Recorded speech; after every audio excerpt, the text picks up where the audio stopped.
صحیح مسلم حدیث نمبر 7157۔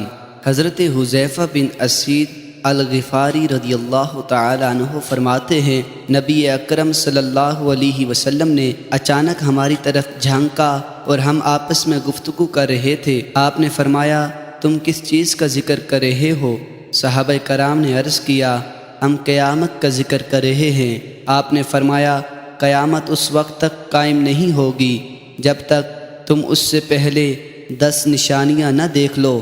بس آپ نے دھویں، دجال، جانور، مغرب سے سورج کے طلوع ہونے، حضرت عیسیٰ بن مریم علیہ السلام کے اترنے، یجوج مجوج 3 بار زمین میں دھنسنے، یعنی ایک بار مشرق میں دھنسنے، ایک بار مغرب میں دھنسنے اور ایک بار جزیرہ عرب میں دھنسنے کا ذکر فرمایا، اور اس کے بعد یمن سے آگ نکلے گی جو لوگوں کو میدان محشر کی طرف دھکیل دے گی۔